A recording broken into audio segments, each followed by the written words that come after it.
सौसाहूर्णम।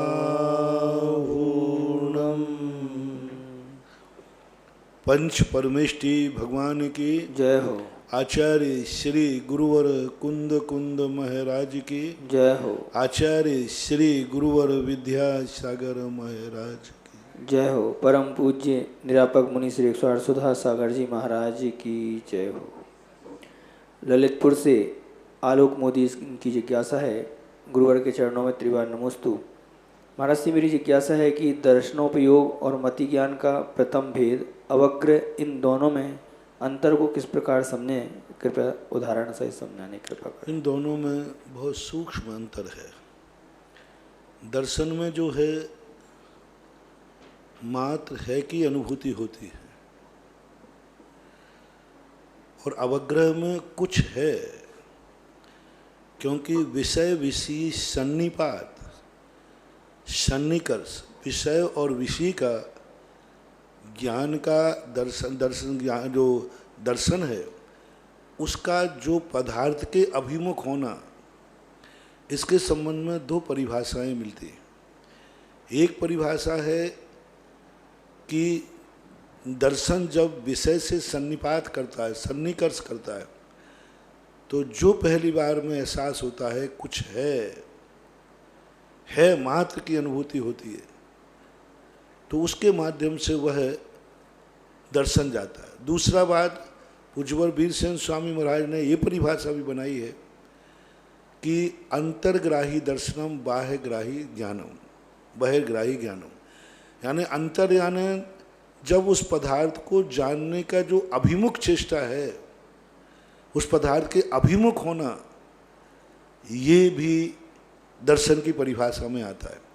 और अवग्रह के अंदर व्यक्ति कुछ आगे बढ़ जाता है, विशेषता में कुछ है, लेकिन उसमें कुछ ना कुछ उसको एहसास होने लग जाता है, ऐसा प्रतीत होता है, प्रतीत होने लग जाता है कि ऐसा प्रतीति।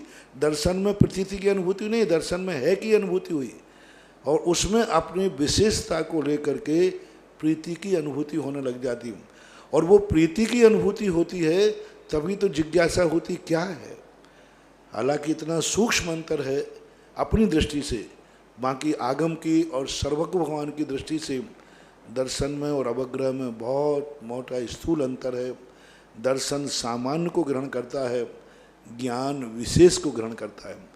विशेष यानी उसने पर्याय को पकड़ा है, उसने विशेषण को पकड़ा है, उसने विशेष को पकड़ लिया, यानी उसके मन में यह प्रतीत आने लगा कि यह की तरफ यह है, इसकी तरफ उसका अभिमुख हो गया। दर्शन में क्या है इसकी अभिमुख नहीं था, लेकिन अवग्रह में जो है उसकी तरफ उसका मोड़ हो जाता है, उसको एहसास होने लग जाता है। ऐसा ललितपुर से दीपाली मोदी, इनकी जिज्ञासा है, महाराज श्री के चरणों में त्रिवार नमोस्तु। महाराज श्री अभी आदि पुराण का स्वाध्याय कर रहे हैं। आदि पुराण के प्रत्येक पर्व के अंत में एक बात आचार्य ने बार बार लिखी है कि व्रतों का पालन करते हुए ही मरण होना चाहिए। मेरी जिज्ञासा है, व्रतों का पालन करते हुए मरण होना चाहिए, यहाँ पर आचार्य ने बार बार ये बात लिखी हुई है।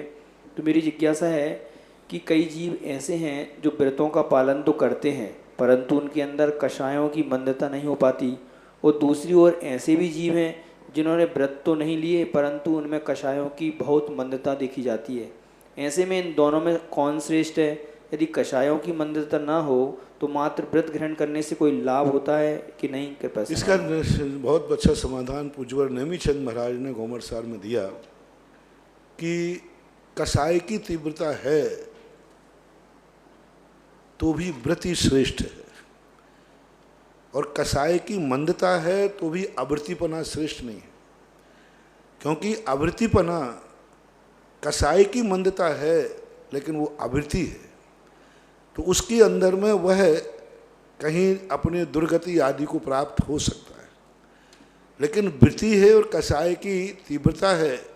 मान लीजिए वृत्ति होकर अनंतानुबंधी कषाय है, अनंतानुबंधी कषाय कह रहा हूँ, मिथ्या दृष्टि है, अभव्य है। पूज्यपाद स्वामी इष्टोपदेश में भी इसी बात का संकेत करते हैं। अनंतानुबंधी कषाय का उदय है लेकिन वृत्ति है तो नियम से वह स्वर्ग ही जाएगा, देव ही जाएगा, नरक त्रियंच गति नहीं जाएगा। और यदि मान लीजिए वो आवृत्ति है और असंयम यदि मिथ्यात्व के साथ और बैठा हुआ है और उसकी अप्रत्याख्यानावर्णी कसाय है, तो भी उन्होंने कहा कि वह दशा वृत्ति द्रव्य वृत्ति की अपेक्षा, और उन्होंने उदाहरण दिया धूप से छाया भली। आवृत्ति धूप में बैठा हुआ है और द्रव्यलिंगी वृत्ति, भावों से रहित वृत्ति, कसाय की तीव्रता से युक्त वृत्ति छाया में बैठा हुआ है। इसलिए हमेशा सदा व्रतों की ही प्रशंसा की जाएगी। जैसे एक उदाहरण आता है कि एक व्यक्ति सिनेमा हॉल में गया, एक व्यक्ति मंदिर में गया। सिनेमा हॉल में जाकर वो मंदिर को याद कर रहा है, देखो मैं कहाँ फंस गया, मंदिर में रहता तो अच्छा था। और मंदिर में जाने वाला कहता मैं कहाँ फंस गया, पिक्चर देख रहा होता। तो इसमें अध्यात्म अंतरंग दृष्टि से तो पिक्चर हॉल में बैठा हुआ पुण्य कमा रहा है, बहुत अच्छा कर रहा है, क्योंकि उसका मन मंदिर में है, ये पाप कमा रहा है। लेकिन जब हम प्रवचन देंगे तो हम मंदिर को ही श्रेष्ठ कहेंगे, सिनेमा हॉल को नहीं। क्योंकि भाव और द्रव्य की जब तुलना की जाती है तो द्रव्य की प्रशंसा पहले होती है, क्योंकि द्रव्य में और भाव में दो अंतर हैं। द्रव्य यदि व्यक्ति का, एक दिन हमने बड़े विस्तार से बताया था कि व्यक्ति का भाव से व्रत नहीं है लेकिन द्रव्य से व्रत है, तो उसका कल्याण हो या नहीं हो, लेकिन वो सामने वाले को तो नहीं बिगाड़ रहा है। भाव नहीं है, बिल्कुल भाव नहीं है, लेकिन वो ऊपर से जीव को नहीं भाव कर लिया, मैं किसी जीव को नहीं मारूंगा, तो उससे एक फायदा हुआ, उसका कल्याण हो या नहीं हो, लेकिन एक जीव मरने से बच गया। तो द्रव्य व्रतों से कहीं ना कहीं हमें बहुत लाभ होता है। असंयम दशा जो होती है वो कितनी भी मंद कसाय हो जाए, लेकिन असंयम तो असंयम ही रहेगा। सदा व्रत ही प्रशंसनीय है, चाहे द्रव्य रूप हो अथवा भाव रूप। दिल्ली से मेघा जैन, इनकी जिज्ञासा है, गुरुवर के चरणों में कोटि कोटि नमन। महाराज श्री, मेरी जिज्ञासा है कि सम्मूढ़ मनुष्य क्या होते हैं, कृपया समाधान। सम्मूढ़ मनुष्य जो होते हैं वे अपने आप उत्पन्न होते हैं, संगी पंचेंद्री होते हैं, लब्धि पर्याप्तक होते हैं, उनको पर्याप्ति नहीं होती। आज वर्तमान में विद्वानों ने, क्योंकि उसके एक मुहूर्त के अंदर उनके 24 भव होते हैं, तो 2 मिनट लगभग ऐसा अंदाज आगम में नहीं मिला। ऐसा आगम में कोई मिनट के हिसाब से कुछ भी देखने को नहीं मिला। ऐसा लगाते हैं कि 2 मिनट लगभग उनकी आयु होती है। और ये सम्मूढ़ मनुष्य जो हैं, शरीर मनुष्य के शरीर में ही उत्पन्न होते हैं, बाहर एक शरीर में, अंतरंग में नहीं, पेट के अंदर पैदा नहीं होते। वो बाहर में जो स्थान होते हैं, जहाँ गंदगी आदि स्थान होते हैं, कुक्षी आदि स्थान हैं, जहाँ पर हवा नहीं लगती है, पसीना तो आता है लेकिन हवा नहीं लगती, जहाँ 24 घंटे में यदि आप साफ न करें कपड़े वाले तो वहाँ से दुर्गंध आने लग जाती। जैसे आपने देखा होगा, आप लोगों को खुद गृहस्थों में कपड़े पहनते हैं, आप लोग कपड़े पहनते यदि आप 24 घंटे नहीं लगाएं तो आपके कुक्षी के यहाँ जो स्थान है, यहाँ यदि गंध आएगी कि नहीं आएगी, दुर्गंध आना शुरू हो जाती है। बस उस दुर्गंध में वो सम्मूढ़ जीव उत्पन्न होते हैं। विशेष रूप से शास्त्रों में स्त्रियों का शरीर चूँकि 24 घंटे ढका हुआ रहता है, तो ज़्यादातर उनके शरीर में उनकी उत्पत्ति होती बाह्य शरीर में। ऐसा कुंद महाराज ने प्रवचन सार की चारे चूड़का के अंतर्गत वर्णन किया है। तो इनका ऐसा मानना है। महाराज श्री, फिर मुनि महाराज के शरीर में सम्मूढ़ मनुष्य नहीं होंगे क्या? निषेध तो किया नहीं, लेकिन खुला हुआ रहता है इसलिए नहीं होंगे, क्योंकि हम लोगों का शरीर क्या है, पूरा खुला हुआ रहता है। धूप बरसात, जहाँ धूप बरसात 24 घंटे लगती रहती है, उन शरीरों में उनकी उत्पत्ति का निषेधात्मक वाक्य नहीं है, लेकिन प्रायः होते नहीं। हाँ जी, सम्मूढ़ त्रियंच संगी होते हैं, असंगी होते हैं? सम्मूढ़ त्रियंच संगी भी होते हैं, असंगी भी होते हैं, क्योंकि सम्मूढ़ त्रियंचों की संख्या एक इंद्री से शुरू होती है, निगोदिया से। तो उस त्रियंचों में तो असंगी पंचेंद्री तक आता है, विकलत्रय आते, और ये सब के सब सम्मूढ़ होते हैं। और जो सम्मूढ़ में 2 प्रकार के, एक तो असंगी भी होते हैं, संगी भी होते हैं। इतना बड़ा राघव मर्ष जो 1000 योजन का है, वो भी सम्मूढ़ ही होता है। काकरौली से राजकुमार पाटनी, इनकी जिज्ञासा है, गुरुवर के चरणों में त्रिवार नमोस्तु। महाराज जी मेरी जिज्ञासा है कि निर्माण क्षेत्र और सिद्ध क्षेत्र एक ही होते हैं, इसमें भिन्नता है क्या? और निर्माण कांड में 30-24 क्षेत्रों के नाम आते हैं, पूरे सिद्ध क्षेत्र कितने हैं और इनकी पूरी जानकारी कहाँ मिल सकती है? कृपया समाधान। जो सिद्ध क्षेत्र हैं और निर्माण क्षेत्र एक ही माने जाते हैं। अब इनकी संख्या तो जितनी आगम में मिलती है वो ही है, और उसके अलावा तो अपन पूरा कहने शास्त्रों से निकाला जा सकता है।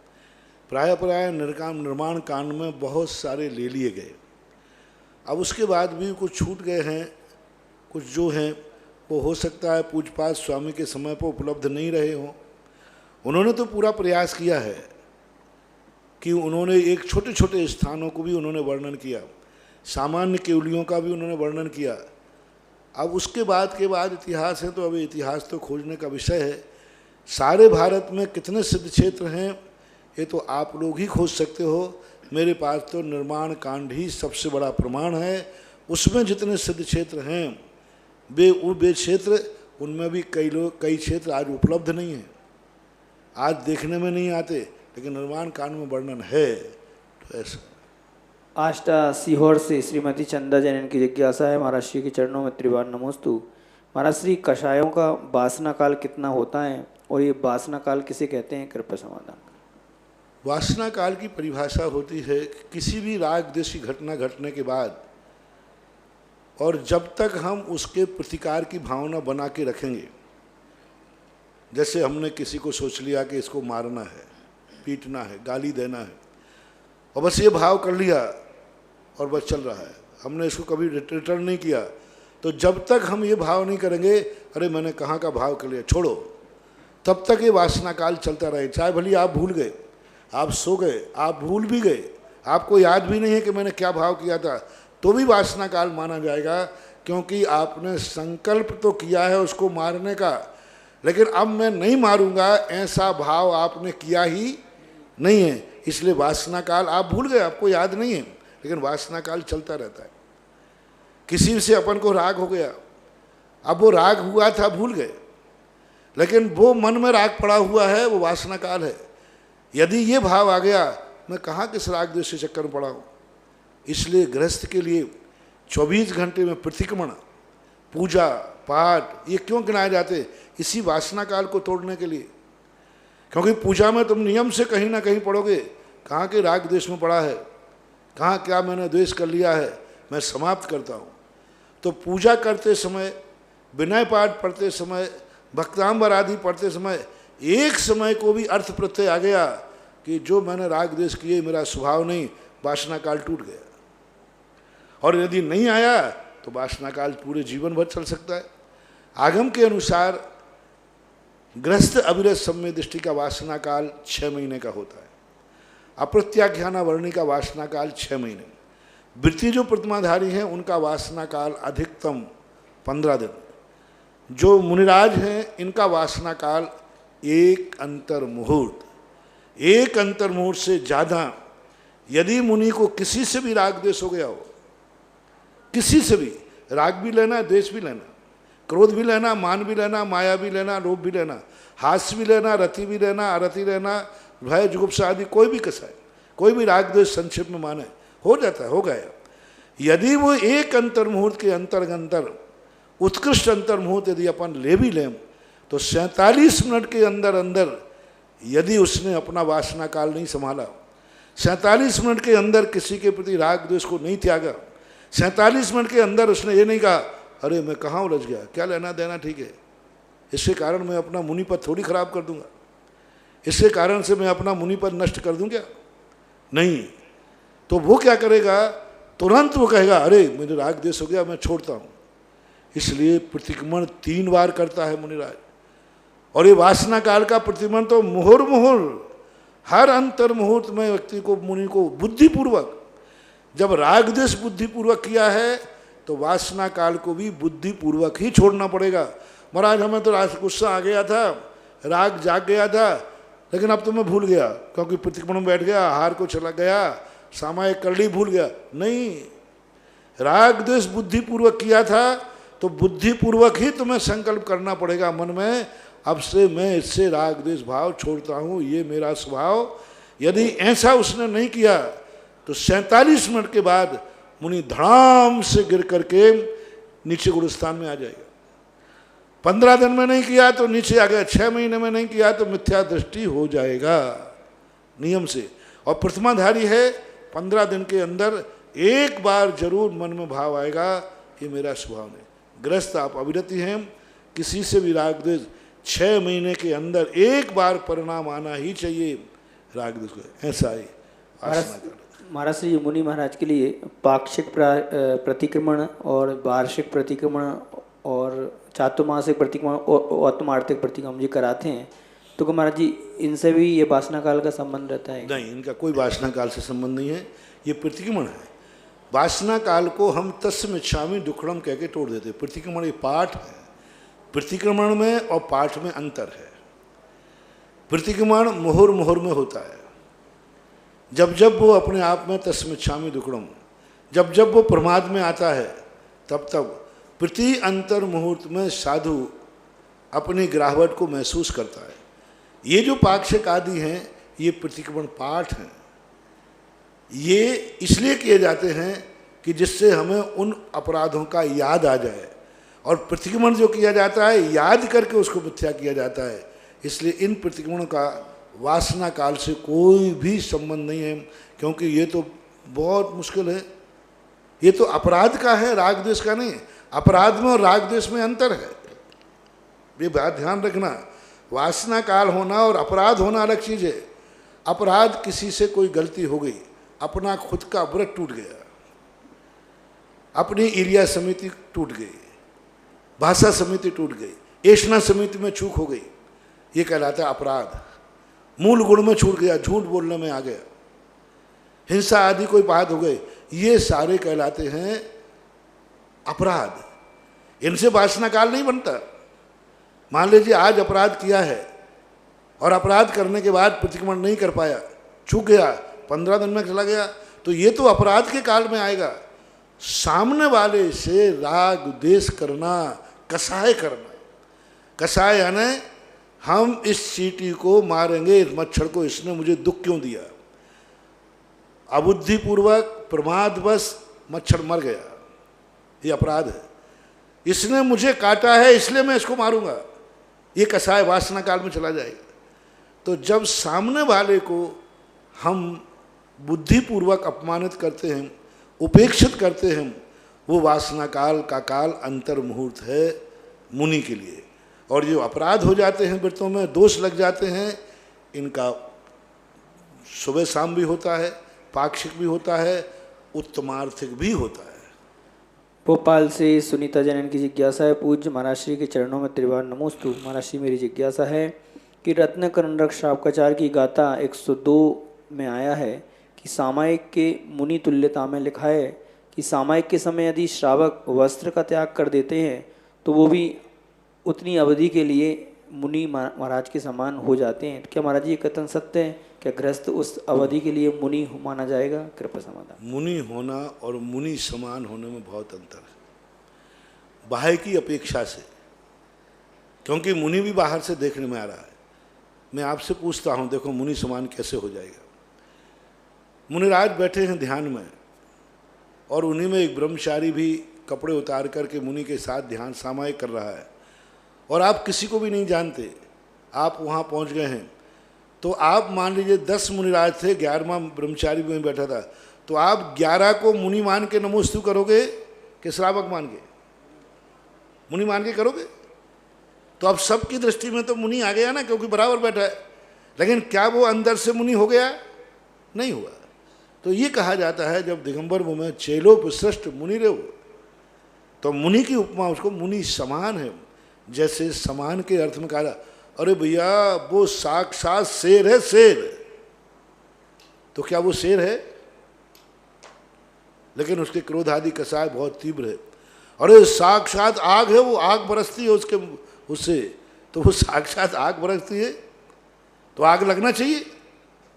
नहीं, उपमा है। चंद्रमुखी कन्या है।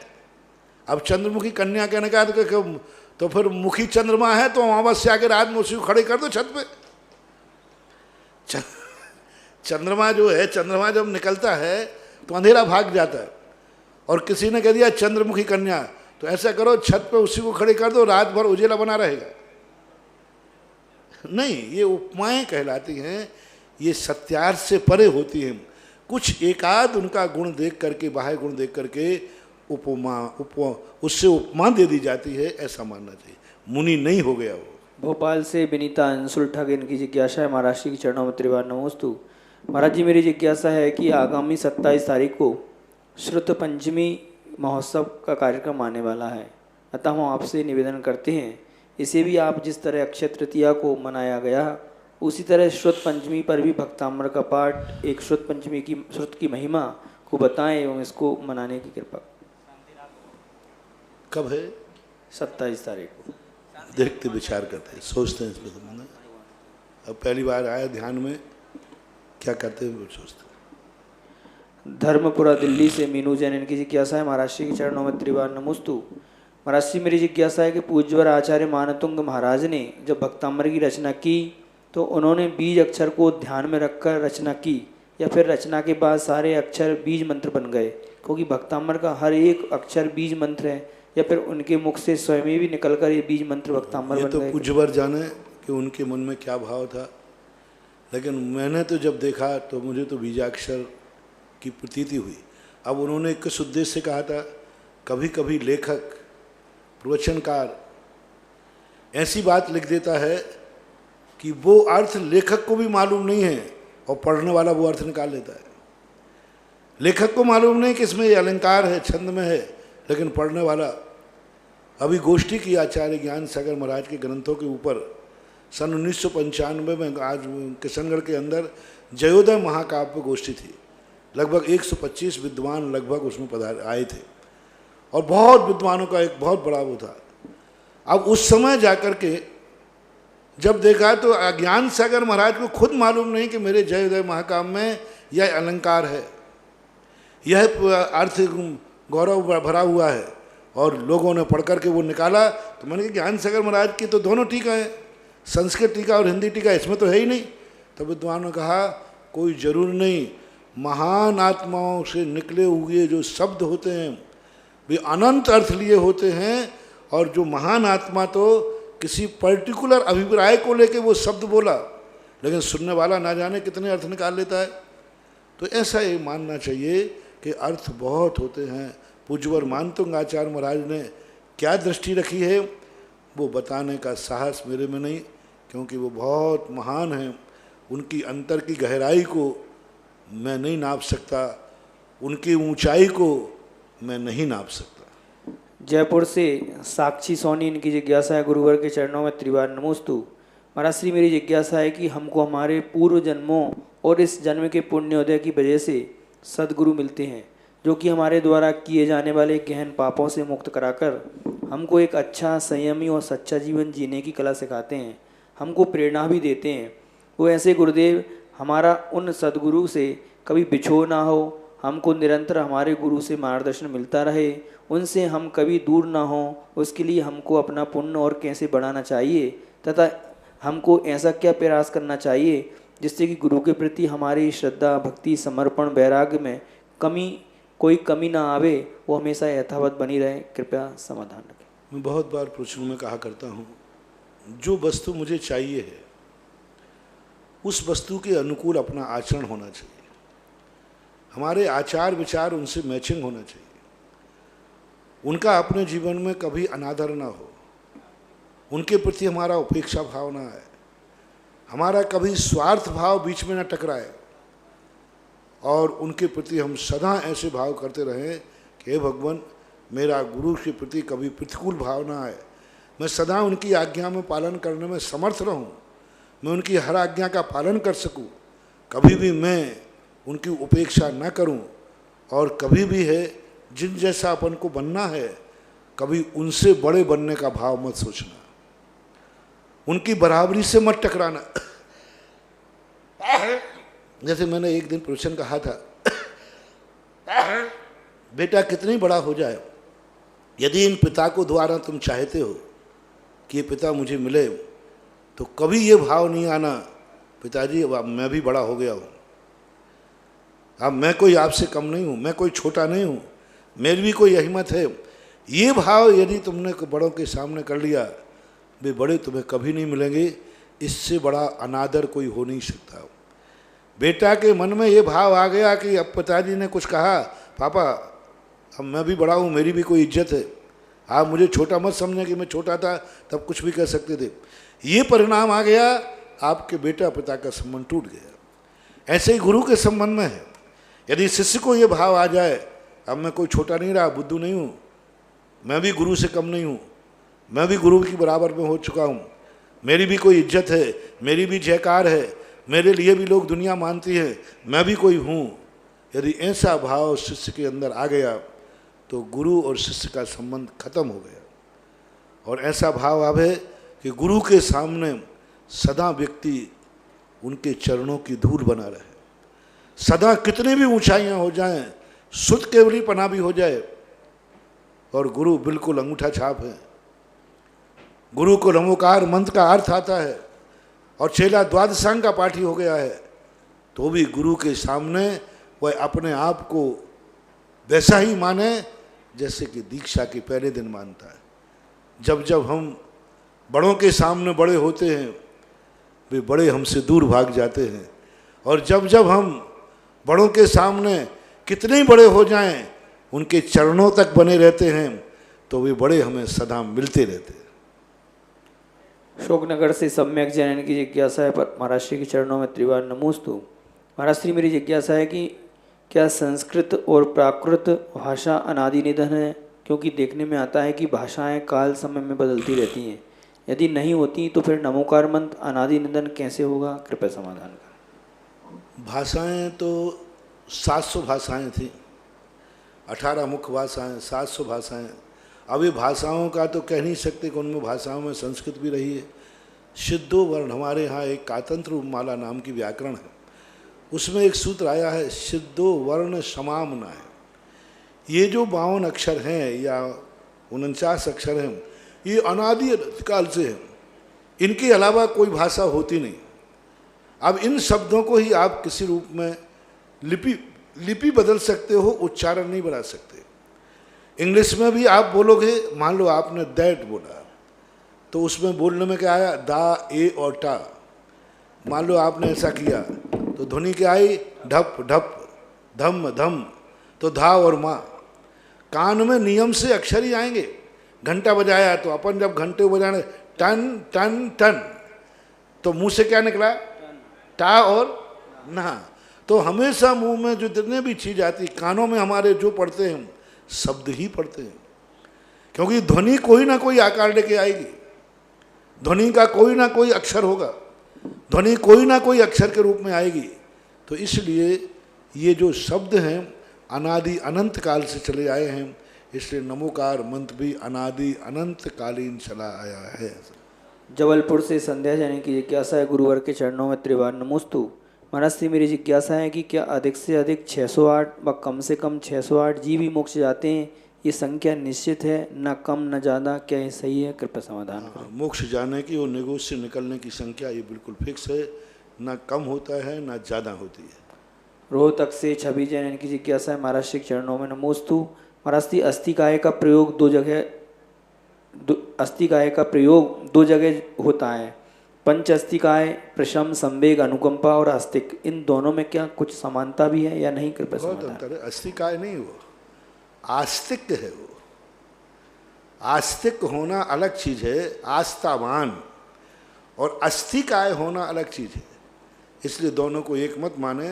वहाँ आस्तिक जो है श्रद्धा के अर्थ में आया, समर्पण के अर्थ में आया, यह बहुप्रदेश के अर्थ में आया है। जब बहुप्रदेशों का एक से अधिक प्रदेश, जो वस्तु एक से अधिक प्रदेश घेरती है, उसको काय के अंतर्गत लिया जाता है। दोनों के शब्दों में भी अंतर है, अर्थ में भी अंतर है। परम पूज्य आचार्य गुरुदेव श्री विद्यासागर जी महाराज के आज्ञानुवर्ती शिष्य परम पूज्य निर्यापक श्रवण मुनि पुंगव श्री सुधा सागर जी महाराज के पावन सानिध्य का लाभ पूरे देश विदेश के लोग ऑनलाइन जिज्ञासाओं के साथ अपनी अपनी समस्याओं का जैन सिद्धांत के अनुसार अपने ग्रंथों की शंकाओं का, जिज्ञासाओं का समाधान करते हैं। किसी भी इस क्षेत्र पर बहुत सारी योजनाओं में एक सहस्कूट जिनालय जो बनने जा रहा है, जिसमें आज के दिन एक भक्त ने अपनी भावना प्रकट की और 1 लाख रुपए में सहस्कूट की प्रतिमा विराजमान करने की भावना भाई। पारस, नितिन साहा, मनीषा, पायल, अभिनंदन जी, मालेगांव, बारामती, एक बार इनके भावों की अनुमोदना में तालियां बजाएंगे।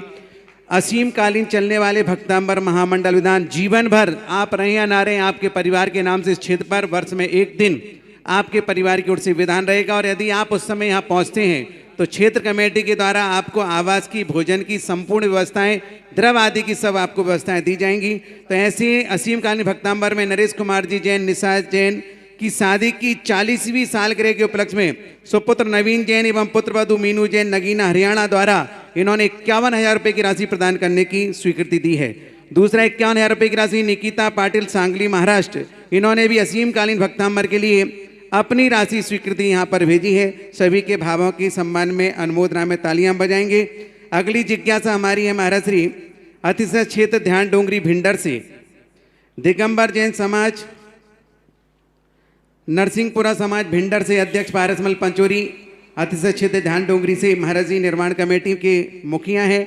गुरुदेव, आपकी चरण रज 2005 में प्राप्त हुई थी, तब से अतिशय क्षेत्र ध्यान डोंगरी में नित्य नए आयाम स्थापित हो रहे हैं। आपके सानिध्य में ही त्रिकाल चौबीसी की नवीन प्रतिमाएं आई। आचार्य श्री व आप गुरुजनों के मंगल आशीर्वाद से मेवाड़ की इस पावन धरा पर पूरे मेवाड़ क्षेत्र के एकमात्र 29 जिनालयों के संकुल का निर्माण द्रुत गति से चल रहा है। 15 वर्षों का लंबा अंतराल हो गया है। गुरुदेव की चरण रज हम आकांक्षी हैं। हम ऐसा क्या पुरुषार्थ करें कि आपका पावन वर्षायु अतिशय क्षेत्र ध्यान डोंगरी पर हो सके। भिंडर याद आते ही बहुत याद आती है उसकी, क्योंकि बहुत बड़े भूतों का गढ़ था, बहुत बड़े स्थितियाँ वहाँ थी विचित्र, और वहाँ ध्यान डूंगरी है, बहुत अच्छा स्थान है, साधना के योग्य स्थान है। वहाँ पर की बहुत सारे वास्तुओं के दोष इतने थे, बहुत ज़्यादा, बड़ी मेहनत हुई, 2-2, 3-3 महीने तक निरंतर उन दोषों को हटाने के लिए। वह चतुर्मास हुआ ही ऐसा था कि पूरी ध्यान डूंगरी को शुद्ध करने के लिए पूरा टाइम लग गया, और धीरे धीरे करके उसका विकास हुआ और अच्छा विकास हो गया। वहाँ की समाज का भी कुछ विकास हुआ, समाज में भी कुछ ऐसी स्थितियाँ थीं। वहाँ एक चेयरमैन बना थे शंकर लाल जी, हाँ शंकर लाल जी, उनका प्रयास था, उनकी मेहनत थी जो उन्होंने चतुर्मास कराया। बहुत सारे लोगों ने, बड़े बड़े धुरंधरों ने कई प्रकार की विपरीत बातें की, तो उन्होंने कहा आप क्या कर रहे हैं, महाराज आएंगे तो ये हो जाएगा, वो हो जाएगा। उन्होंने कहा सब हो जाए तो हो जाए, लेकिन मुझे तो महाराज मिल जाएंगे, ये शब्द उन्होंने कहा था। और भिंडर की समाज में बहुत अच्छे समर्पण मुनि भक्त समाज है, बहुत समर्पण समाज है, शादियों के प्रति बहुत अच्छी।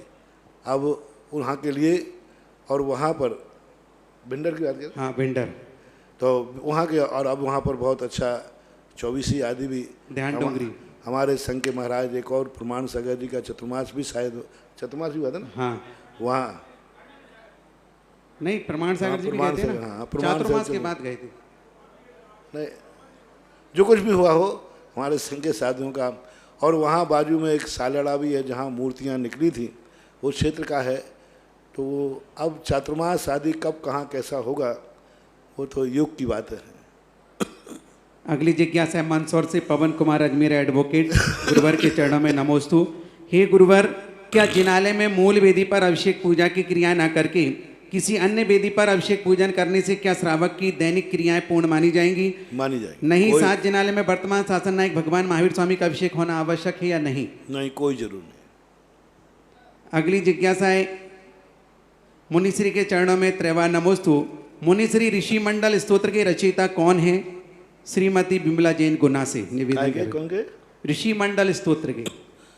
ऋषि मंडल स्तोत्र बड़ा विचित्र है। लोगों ने ऋषि मंडल विधान को, स्त्रोत को नाना प्रकार के रूप में परिवर्तित कर दिया। उसके रचयिता नहीं है, क्योंकि वो संग्रहित है और संग्रह किया गया। प्रीति जैन उज्जैन से गुरुवर के चरणों में नमोस्तु। महाराज श्री, अविरत सम्यक दृष्टि और दर्शन प्रतिमा धारक में क्या अंतर है?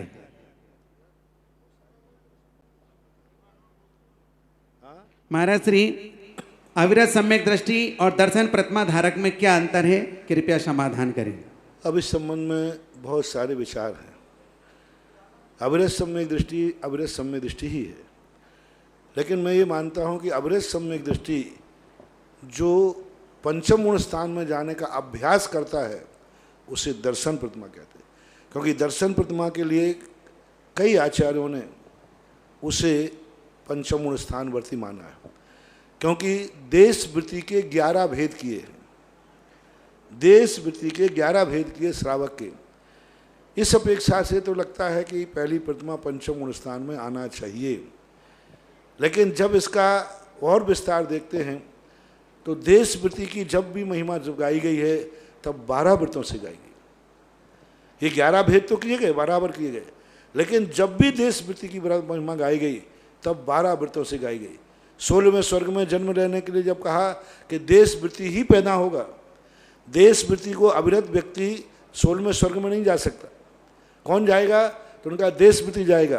तो देश वृत्ति के जब चरणानुग से पूछा गया देश वृत्ति का कौन, तो यह 12 व्रत पाल स्वर्ग उपजावें, तो वहाँ 12 व्रतों की वर्णन आया।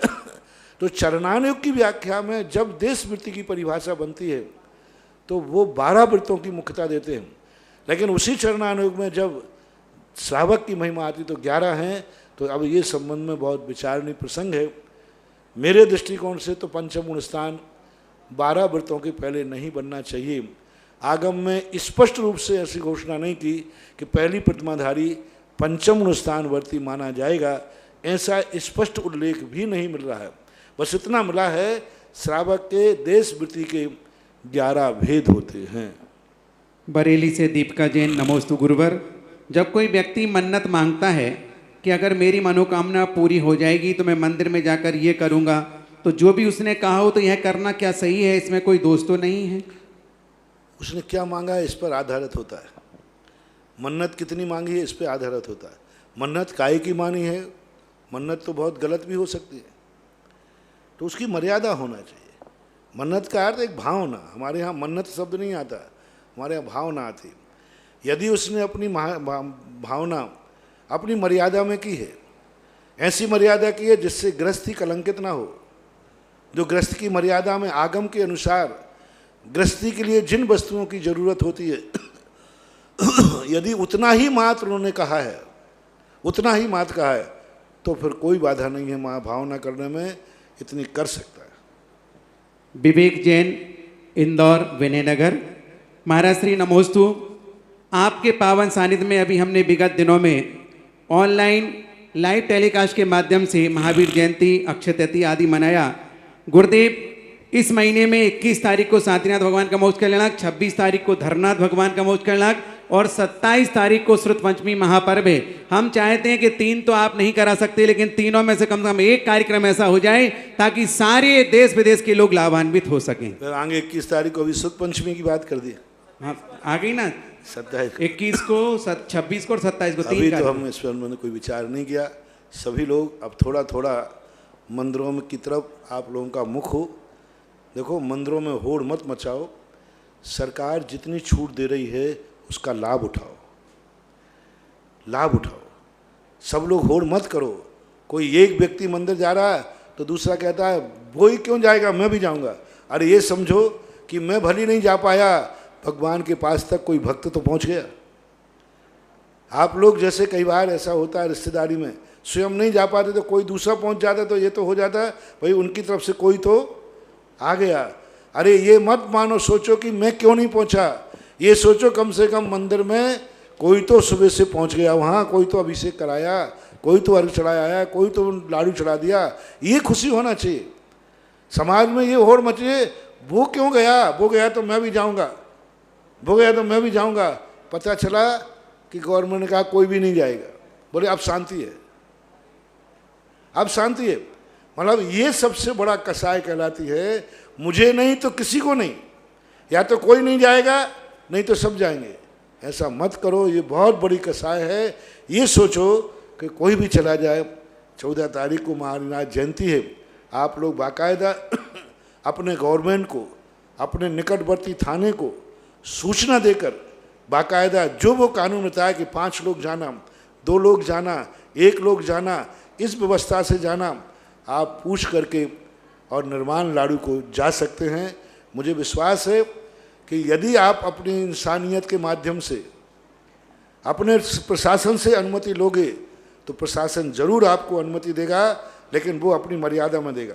वो क्या 5 लोग जाना लेकिन दूरी रख के जाना, 5 लोग जाना मुख को बंद करके जाना, तो कानून आप माने तो शायद मुझे दिखता है, ऐसा लग रहा है कि आप यदि, लेकिन उसका उल्लंघन नहीं करना। यदि 5 की अनुमति दी तो 5 ही जाना, दूर रहने की अनुमति तो दूर ही रहना। यदि ऐसी अनुमति आप ले लोगे तो शायद जो 14 तारीख है, 21 को है, 21 तारीख को सारे भारत के मंदिरों में शांतिनाथ भगवान का निर्माण लाड़ू चढ़ सकता है। 26 को धर्मनाथ का मोक्ष है, चढ़ सकता है। बस आप अपने प्रशासन को मंजूर कीजिए और प्रशासन को विश्वास दिलाइए कि आप जो मुझे परमिशन देंगे हम उसका उल्लंघन नहीं करेंगे। तो प्रशासन बहुत अपने प्रति वफादार है, बहुत सॉफ्ट है, बस उसकी भी इज्जत रखो। वो जो कुछ भी कर रहे हैं सब अपने लिए तो कर रहे हैं, अपने लिए कर रहे हैं, तो अपन उनका साथ दें और बड़े अच्छे से कहें कि हमारे लिए आप क्या व्यवस्था है। आप अपने अपने यहाँ थानेदार से पूछिए, जो भी आपका कोतवाली एसपी से, कि भाई मेरा एक कार्यक्रम आ रहा है, इस दिन मैं क्या करूं, तो वो आपको सलाह देंगे कि आप 2 व्यक्ति चुन लीजिए, उसका हमें फ़ोटो दीजिए, जो भी आईडी वगैरह है वो दीजिए, वे 2 व्यक्ति सुबह जाएंगे और लड़ाऊ चढ़ा के वापस आ जाएंगे। तो ऐसी व्यवस्था बनाओ, अच्छी तरह सीखो। नमोस्तु गुरुदेव। कथन जैन नारेली से। गुरुदेव, मेरी जिज्ञासा है कि प्रथमादि नरकों से निकलकर जीव क्या मोक्ष प्राप्त कर सकते हैं? क्या क्रम है? 7वें नरक में आने वाला जीव सम्यक धारण कर सकता है क्या? समाधान करें। कल भी इस प्रश्न का खुलासा किया था, इसको और स्पष्ट समझ लें। 7वां नरक एक ऐसा नरक है जहाँ पर व्यक्ति बहुत संक्लेशित होता है। 7वें नरक में रहने वाले नारकी सम्यक दर्शन प्राप्त कर सकते हैं, क्योंकि उनके 2 सम्यक दर्शन की उपलब्धि, एक प्रथमोपम सम्यक दर्शन भी 7वें नरक में हो सकता है, 6वें भी हो सकता है। लेकिन वहाँ से निकलने वाला जीव चूँकि अति निकृष्ट त्रियंशों में जन्म लेता है, तो नियम से वह मिथ्या दर्शन के साथ ही जन्मता है। 7वें नरक का निकला हुआ जीव मति ज्ञान, श्रुत ज्ञान, अवध ज्ञान, सम्यक मिथ्यात, सम्यक दर्शन और देश संयम आदि ये प्राप्त नहीं कर सकता। मति ज्ञान भी प्राप्त नहीं होगा, देश संयम भी नहीं, सम्यक मिथ्यात भी प्राप्त नहीं करेगा। तो आप प्रश्न उठा सकते हो कि फिर दूसरा गुण स्थान प्राप्त कर सकता है? दूसरा तो इसलिए प्राप्त नहीं कर सकता कि वहाँ से निकलने वाला जब सम्यक दृष्टि ही नहीं होगा तो दूसरे गुण स्थान में जाएगा कैसा? क्योंकि दूसरे गुण स्थान तो सम्यक दर्शन होने के बाद आसाधना का गुण स्थान है। तीसरा गुण स्थान भी प्राप्त नहीं कर सकता, क्योंकि इसलिए तीसरे गुण स्थान को विवक्षित किया पूज्यवर अकलंक स्वामी ने श्री राजवार्तिक में, क्योंकि तीसरा गुण स्थान डायरेक्ट मिथ्यात से भी तीसरा हो सकता है, उसे सम्यक दृष्टि होना जरूरी नहीं। तो तीसरा गुण स्थान भी 7वां गुण स्थान वर्ती, यानी सम्यक मिथ्यात को, देश संयम को, सम्यक्त को, अवध ज्ञान को, मति ज्ञान को, शुद्ध ज्ञान को, इन 6 प्रत्ययों को वो प्राप्त नहीं कर सकता। शेष इसके ऊपर वाले हैं वो तो प्राप्त करेगा ही नहीं, क्योंकि वो तो संयम के प्रत्यय है।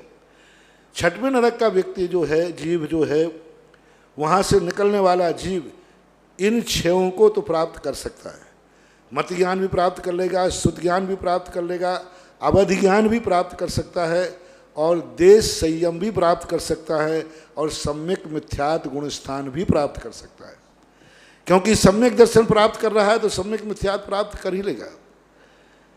इसके बाद 5वें नरक से निकला हुआ जीव यदि मनुष्य बनता है तो ये 6 प्रत्यय उसको मिलेंगे, साथ में वो सकल संयम भी धारण कर सकता है, मुनि बन सकता है और मुनि बनने के साथ मुनि बन करके मनः पर्याय ज्ञान भी प्राप्त कर सकता है।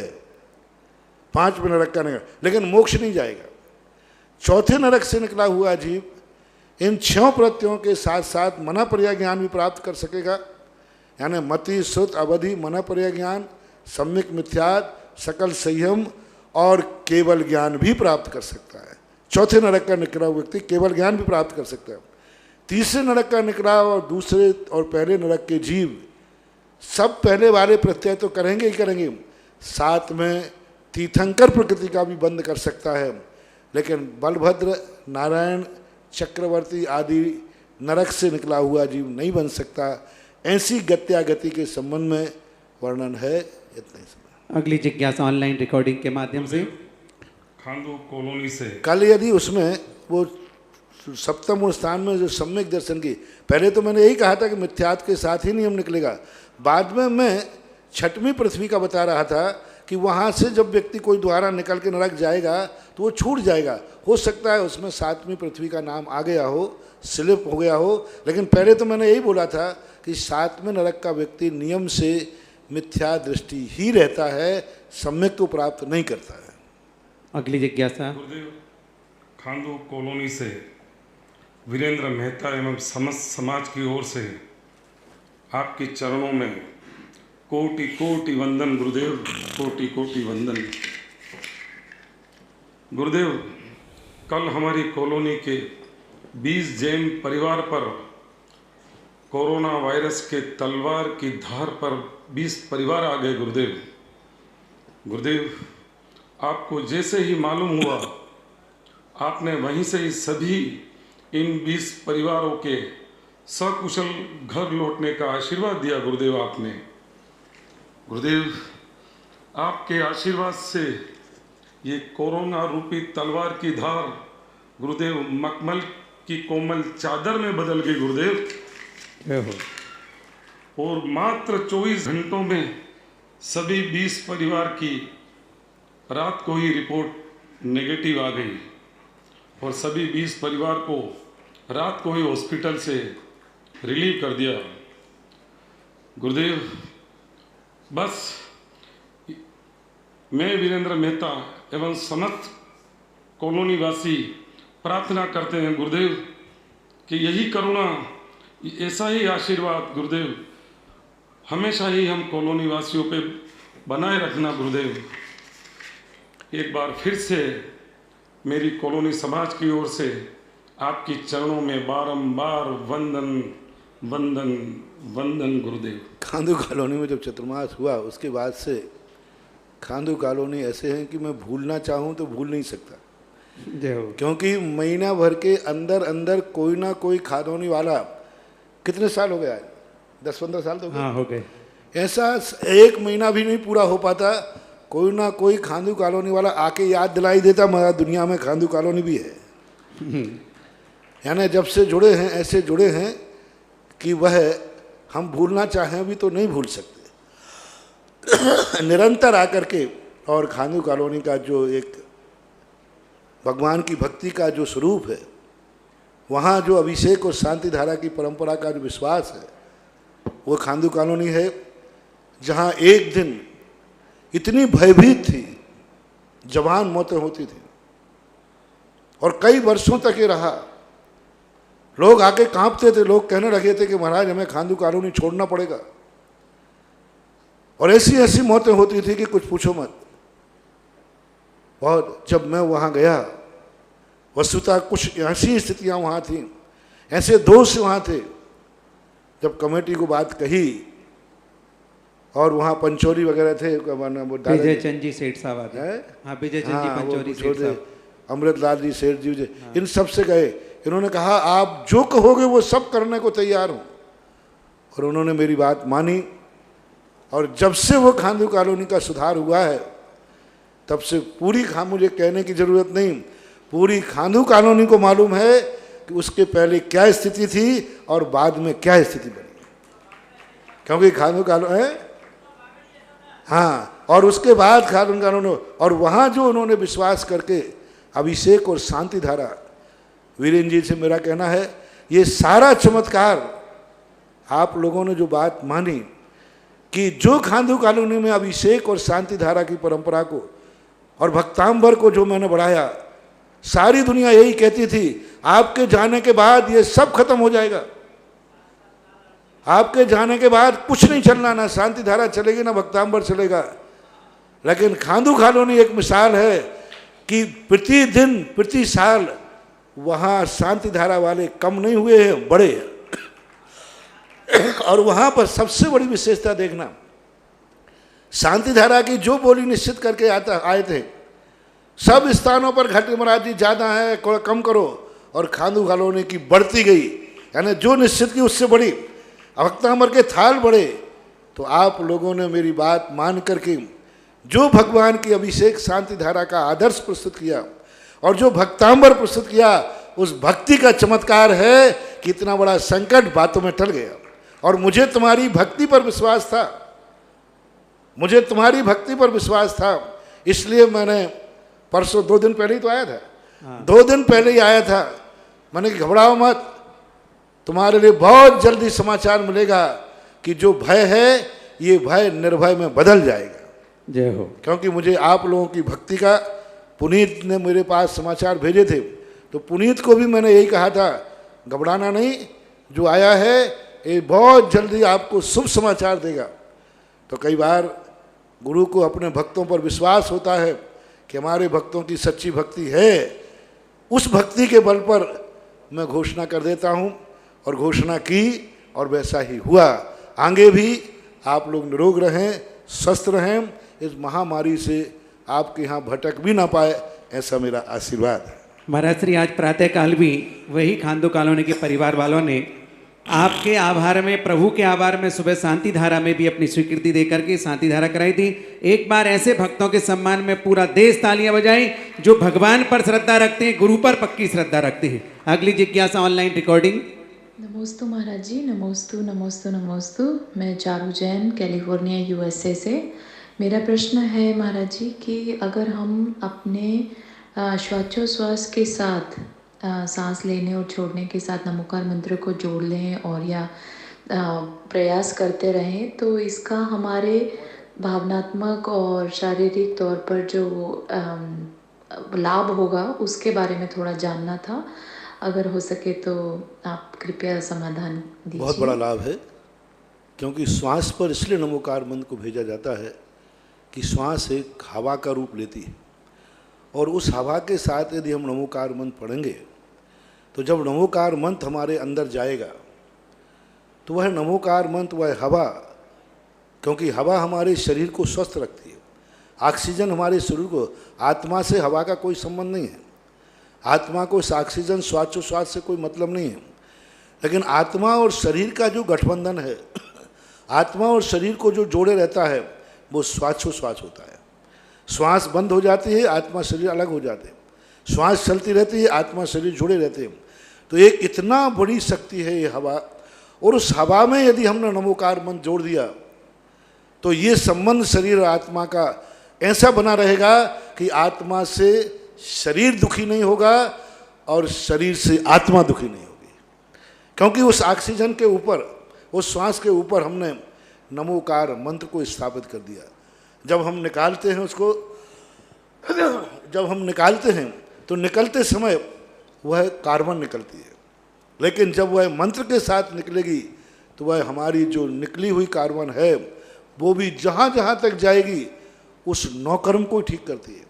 श्वास पर बैठा हुआ नमोकार मंत्र मात्र हमें ही स्वस्थ नहीं रखता, हमारे मन को ही स्वस्थ नहीं रखता, ये कोसों किलोमीटर दूर रह करके अपने आत्मीय जन को भी स्वस्थ रख सकता है। कोसों दूर रखते के नमोकार मंत्र के श्वास के माध्यम से यदि मैं अपने अपने व्यक्ति को, इष्ट व्यक्ति को या कोई व्यक्ति है उसको ध्यान करके और श्वास के माध्यम से नमोकार मंत्र पढ़ के और उस व्यक्ति का स्मरण करके हम यदि ध्यान करते हैं तो यहाँ बैठे बैठे किलोमीटर क्या देश से विदेश में भी हम अपनी एनर्जी वहाँ भेज सकते हैं। सामने वाला यदि जागरूक है, सामने वाले की परिणति ठीक है, तो अब वो जाकर कैच कर सकता है। तो ये बहुत बड़ी परंपरा है। इसलिए नमोकार मंत्र किसी भी अवस्था में, हमारे शरीर के ऊपर भी नमोकार मंत्र के ध्यान बताए गए, मस्तिष्क पर, सिर के ऊपर, ललाट पर अहंत का, गले में आचार्य का, सीने में उपाध्याय का, नाभि में साधु का, ये स्थान ध्यान के बताए गए। अनंत सिद्ध भगवान को कहाँ ध्यान करें? मस्तिष्क पर। यहाँ ध्यान करने से अनंत का ललाट पर, तो ये जो अंग पंचपरमिष्टि के ध्यान दिए, इससे शरीर का बहुत बड़ा संबंध होता है। इनसे आत्मा का सामान्य रूप से ध्यान करने से ठीक है, आत्मा की परिणति बन जाएगी, लेकिन हमें शरीर को आत्मा से जोड़ के रखना है। शरीर और आत्मा की मैचिंग बनी रहे, दोनों एक मैचिंग बने रहे, एक आचार विचार के बने रहे। आत्मा स्वस्थ तो शरीर स्वस्थ, शरीर स्वस्थ तो आत्मा स्वस्थ। तो इसको जोड़ने के लिए हमें ये भगवान के स्थान दिए गए। यहाँ बैठ कर के भगवान को बैठा कर हम ध्यान करते हैं। मान लो सिद्ध भगवान को बैठा कर हम सिर के ऊपर ध्यान करते हैं। एक बार 10 लाख क्षण पर्व में मैंने 5 परमेष्टि का 10 दिन तक ध्यान कराया था, और मस्तिष्क में हमने कहा सिद्ध भगवान को, उनका कलर भी दिया, रेड कलर, उनके बीजाक्षर दिए थे, 8 या 7 या 9 अक्षर थे उनके, वो दे करके और ध्यान कराया था। तो यदि हम वहाँ ध्यान करते हैं तो हमारा मस्तिष्क संबंधी क्रियाएं, मस्तिष्क संबंधी सारी चीज़ें एनर्जिस्ट होती है। ललाट पे करते हैं तो हमारी जो प्रतिभा है, हमारी जो नकारात्मक दृष्टि है, हमारी जो बुरे विचार आते हैं, उन पर प्रभाव पड़ सकता है। आचार्य परमेष्टि को करते हैं तो हमारी जो अंदर से एनर्जी, वाणी, जो कुछ भी निकलता है वो सब उपाध्याय को हमें प्रकाश मिलेगा, ध्यान मिलेगा। नाभि केंद्र सबसे बड़ी ताकत है, पूरे शरीर का केंद्र है। और नाभि केंद्र पर यदि हमने साधु को बैठा दिया, नाभि केंद्र पर यदि हमने साधु का ध्यान किया, जो पूरा का पूरा बड़ा ध्यान है अभी संचित, तो हमारे पूरा का पूरा केंद्र होता है। तो ये पंच परमेष्टि के नाना प्रकार के ध्यान करने की प्रक्रियाएं हैं, ये बड़ी प्रभावकारी हैं। बंधु देश में तो देश में, लोग विदेश में भी ऑनलाइन जिज्ञासा भेज रहे हैं। ऐसा स्वाध्याय हम सबका होना चाहिए। अगली जिज्ञासा पुनः रिकॉर्डिंग के माध्यम से। श्रवण मुनि श्री सुधा सागर जी के चरण कमलों में ब्रह्मचारी उत्कर्ष का कोटि कोटि नमोस्तु। मुनि श्री जी तिलोई परिणति में लवण समुद्र के मध्य भाग में 1008 पातालों का निरूपण आता है तथा शुक्ल और कृष्ण पक्ष में लवण समुद्र के जल की वृद्धि हानि में इन पातालों के मध्य में स्थित जो जल और वायु है उनका चंचलापन कारण बताया गया है। इसके बाद कालोदधि समुद्र को पातालों से रहित बताया गया है। तो क्या मुनि श्री जी इनमें पाताल नहीं है, तो क्या इनमें अमावस और पूर्णिमा के दिन जल की हानि वृद्धि नहीं होती होगी? दूसरा मुनि श्री जी, पश्चिमी प्रशांत महासागर में एक 212 सही 1/2 योजन लंबा और 5 सही 3/4 योजन चौड़ा एक मैरियाना ट्रेंच नाम की जगह है। इनको पातालों को विवर कहा गया है, अतः ये ट्रेंच भी उन्हीं विवर रूप है जो गड्ढे स्वरूप है। इसमें पिछले सैकड़ों वर्षों में 1000 से भी अधिक हवाई जहाज और जहाज लुप्त हो चुके हैं। इनका कई स्रोतों से पता लगाने की कोशिश की गई है, लेकिन इनका अभी तक पता नहीं पड़ा कि वे जहाज आखिर कहाँ जाते हैं। तो क्या मुनि श्री जी ये उनमें से एक तो नहीं हो सकते हैं, पर क्या जो पाताल होते हैं, क्या ये पाताल जैसा ही कोई व्यवस्था यहाँ पर भी हो सकती है? कृपया समाधान कीजिए। नमोस्तु। पहली बात तो लवण समुद्र के अंदर ही विवरों का वर्णन मिलता है। कालोदधि समुद्र के संबंध में कोई चर्चा नहीं है, लेकिन ढाई द्वीप के बाहर तो है ही नहीं, क्योंकि वहाँ के समुद्रों में स्थिरता रहती है, क्योंकि वो भोग भूमि के संबंध में है। जघन्य भोग भूमि जहाँ रहती है वहाँ की स्थितियाँ रहती हैं कि उनमें कोई उतार चढ़ाव नहीं रहता है।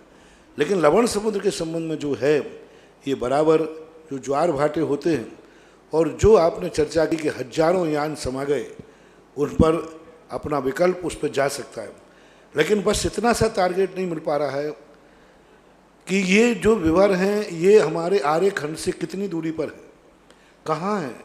पहले तो हम लवण समुद्र ही अभी सिद्ध नहीं कर पा रहे कि ये जो अपने पास हिंद प्रशांत महासागर वगैरह हैं, ये मूल लवण माने जाएं या उप लवण समुद्र माना जाए, क्योंकि उस लवण की जो वेदिकाएँ बनाई हैं, उस लवण पे जो किनारों के तट बनाए हैं, वो तट आज कहीं भी पूरे लवण समुद्र में कहीं भी देखने में नहीं आ रहा है। समुद्र के किनारे पर जो वेदियाँ हैं, जो तट बनाए हैं, समुद्रों के तट से पानी कितना दूर रहता है, वो भी उल्लेख हमारे शास्त्रों में है, त्रिलोक सार वगैरह में। तो वो जो अपने यहाँ लवण समुद्र का जो व्यू बताया है, भौगोलिक रचना जो है, वो आज के इस समुद्र से घटित नहीं हो रही है। इसलिए ये कहना कठिन है कि वो विवर वही है, लेकिन जिस ढंग से उसकी व्यवस्था बता रहे कि विज्ञान वहाँ तक नहीं पहुँच पा रहा है, तो लगता है कि कुछ विवर यहाँ पर उपलब्ध हों, यानी वो होल हों। बिल्कुल बराबर आपका जो विकल्प है वो विकल्प किया जा सकता है कि शायद लवण समुद्र का कोई अंश यहाँ हो और वो उसका अंश बना जाए। अगली जिज्ञासा पूज्य निर्यापक श्रमण के चरणों में हम सबका कोटिसा नमन। मुनिश्री, जिज्ञासा है कि आचार्य उमा स्वामी जी महाराज ने 7वें अध्याय के 11वें सूत्र में मैत्री, प्रमोद, कारुण्य, माध्यस्थ ये 4 भावनाएं बताई हैं। 5 व्रतों की भावनाओं के साथ इन भावनाओं की यहाँ क्या आवश्यकता थी? क्या ये भावनाएं भी व्रतों को दृढ़ करने में मदद करती हैं या सम्यक्त को दृढ़ करने में मदद करती हैं? स्पष्ट करें। नमोस्तु महाराज। दोनों बातें हैं। भावना तो हमेशा भावना भव नाशनी, जाकी रही भावना जैसी सो देखी मूरत तिन तैसी। भावनाओं के बिना तो कुछ मिल ही नहीं सकता। जब तक हम भावनाएं नहीं करेंगे तब तक हम वहाँ तक पहुँचने की बात कैसे सोचेंगे? तो जैन दर्शन सबसे पहले भावना पर जोर देता है। जितने ये ध्यान है पिंडस्थ पदस्थ रूपस्थ आदि, ये भी भावना ही आत्मक है कि भावना भाव कि मैं ऐसा हूँ, मैं ऐसा हूँ। जितना आज अपन ध्यान करते हैं सब भावनात्मक ही है। तो भावना जब रहती है तो एक दिन हमें उसकी उपलब्धि हो जाती है। तो इस सम्यक दर्शन को भी दृढ़ करते हैं। मैत्री, प्रमोद, कारुण्य, माध्यस्थानी, ये सारे के सारे सम्यक दर्शन को दृढ़ करते हैं और हमें आगे व्रतों को तरफ बढ़ने की प्रेरणा देते हैं। कोई भी व्यक्ति जिस क्लास में रहता है उसी क्लास में रहने की भावना नहीं करता। भावना 2 प्रकार से होती है। जहाँ मैं हूँ उससे नीचे न गिरूँ, जहाँ मैं हूँ उससे आगे बढ़ूँ। 2 ही भावना रहती है। दोनों ही भावनाओं को महत्वपूर्ण देना है। हम इससे नीचे नहीं गिरें, एक भावना होती है। और जहाँ मैं हूँ उससे आगे बढ़ूँ। 4थी क्लास वाला हमेशा ही सोचता है कि भगवान अगली साल में इसी में ना रह जाऊँ, आगे बढ़ूँ।